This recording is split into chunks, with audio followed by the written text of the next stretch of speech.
ما انا اقول لك بقى ان الهم بالانتحار ولا الانتحار؟ نعم. لا، الأسوأ الانتحار. الانتحار اشد. طيب انا اقول لك بقى ان النبي صلى الله عليه وسلم اساسا ما يعرفش ان ده انتحار، يعني ما يعرفش ان ده حرام. ما كنت تدري ما الكتاب ولا الايمان. واجيبها لك من الاخر، اساسا الحديث لا يصح، من معلقات البخاري ومن بلاغات الزهري. يعني حتى لو انا مشيت كده هقول لك طب هات لي ان النبي صلى الله عليه وسلم كان يعلم ان الانتحار حرام. انت مش هتعرف تجيب، واخد بالك؟ لكن انت بتتكلم في نهايه دعوه، في نهايه اسلام، ان النبي انتحر، عرف ان الكوب ده فيه سم فشربه، عرف ان الدواء ده فيه سم فشربه، يعني معناه انتحار. نعم. زين، أنت سؤالي ما دام أنا ما قدرت أجاوب. يلا اتفضل اسال سؤالك. عندك في صحيح البخاري النبي أشار على مسكن عائشة ويقول ها هنا تظهر الفتنة، ها هنا تظهر الفتنة، ها هنا. طيب اجاوبك انا. اولا دي روايه الراوي، يعني الراوي اللي كان موجود بيسمع النبي صلى الله عليه وسلم هو على المنبر عندما اشار النبي يعني انا دلوقتي انت مش شايفني في التلفزيون مش عارف، يعني انا اشرت كده، اشرت الى جهه، اشار نحو الجهه دي، فالراوي قال ان النبي اشار نحو بيت عائشه، على جهه بيت عائشه مش بيت عائشه. فكلمه اشار نحو غير اشار الى. اسمعني بس، دي النقطه الاولى. النبي صلى الله عليه وسلم كان على المنبر، انت دلوقتي خليك انت على المنبر وبيت زوجتك انت قدامك، قلت لهم يا جماعه واشرت نحو بيت زوجتك وقلت من ها هنا تخرج الفتنه، من ها هنا تخرج الفتنه. انت حضرتك لما تنزل من على المنبر هتدخل البيت ده تاني؟ لا. طب النبي صلى الله عليه وسلم اساسا عاش فيه، فكيف يحذرنا من فتنه وهو من يقع فيها؟ كيف يحذرنا من فتنه وهو من يعيش مع الفتنه الى اخر يوم في حياته؟ ازاي يحذرنا من الفتنه وبيته ده يصبح روضه من رياض الجنه؟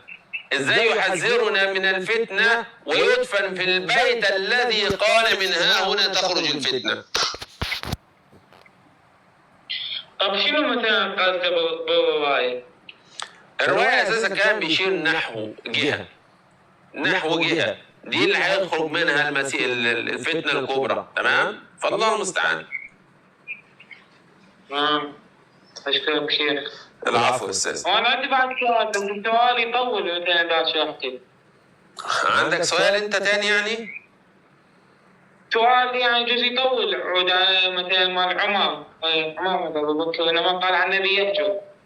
اولا عمر ما قال، ما في روايه اساسا قالت ان عمر هو من قال ان النبي صلى الله عليه وسلم يهجر. هي الروايه الموجوده لعمر بن الخطاب قد غلب عليه الوجع، زي ما بتقول كده غلب على الزيت الماء، يعني ارتفع الزيت على الماء، صح؟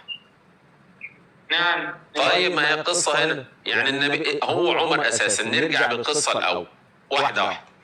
هل عمر يعلم ما الذي سيكتب في الكتاب؟ هتقول لي لا، صح؟ لا. طيب انت دلوقتي انت بتعترض على شيء، انت بتعترض على شيء ما تعرفش هو ايه، يبقى دي في صالح عمر اساسا، في صالح عمر. الكلام ده لو يعرف عمر ايه اللي هيتكتب فيه هقول لك هو اعترض عليه عشان ما يتكتبش، لكن اساسا عمر ما يعرفش، والنبي صلى الله عليه وسلم. لكن هو ده اللي بيخبوه عنك، ان النبي صلى الله عليه وسلم كان في حاله صعبه جدا. النبي كان بيغمى عليه ثم يفيق، يغمى عليه ثم يفيق، يغمى عليه ثم يفيق، حتى انهم كانوا يتحسسون النبي صلى الله عليه وسلم اهو مات ام لا. نعم صحيح. تمام. مثلا لو قال مثلا اتركوه هذا رجل يأجوج مثلا. طب خلينا نقول ان عمر قال اتركوا النبي انه يهجر وما تاخدوش منه. خليك انت النبي صلى الله عليه وسلم، انت هتعمل ايه؟ هجيب له الكتاب مثلا اذا انا بكره. هتصمم ان انت تكتب الكتاب، صح؟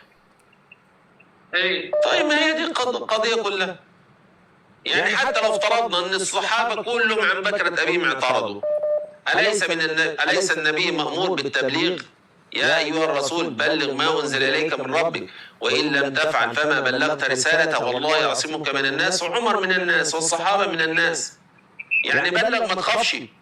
فممكن واحد يجي يقول لك دلوقتي طب نبيكم خاف من عمر، هتقول له إيه ساعتها؟ لا هسه مثلا الإمام علي مو ما يفارق شو اسمه؟ مو ما يفارق النبي. طب ما علي كان موجود ما كتبش الكتاب ليه؟ إيه يعني على العموم جزاك الله خير، أنت شاب محترم، ربنا يبارك فيك. اتفضل يا أستاذ بليغ.